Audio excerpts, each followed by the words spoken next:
Joshua 14 zooms in on one man, Caleb, a hero of faith who waited over 4 decades to receive what God had promised him. This chapter introduces the division of land among the tribes, starting with Judah, and Caleb boldly claims what's his, okay?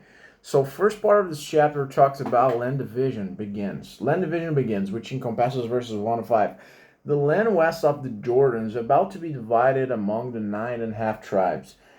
Eleazar the priest, Joshua, and tribal leaders oversee the distribution by lot and as commanded by God through Moses. Okay, this section sets the legal and spiritual foundation for land inheritance. The second part of the chapter talks about Caleb speaks up, which encompasses verses 6 to 12. Caleb from the tribe of Judah comes to Joshua with a reminder. You know what the Lord said to Moses about you and me.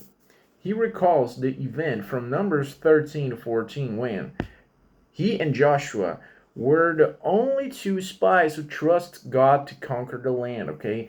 The other 10 gave a fearful report, and God promised Caleb, the land on which your feet have walked will be your inheritance because you follow the Lord wholeheartedly.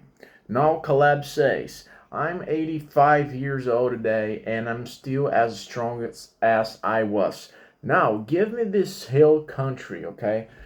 So he specifically asks for Hebron, the land of the Anakim giants that terrified the other spies.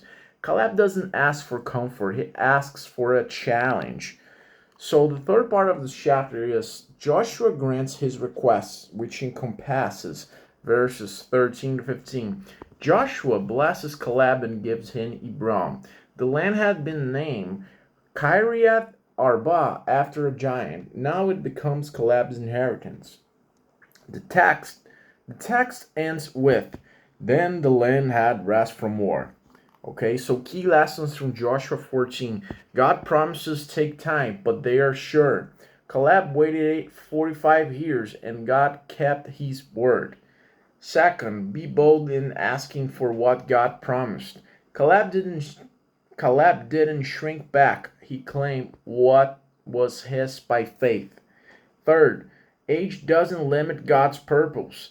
At 85, Caleb was still ready to fight.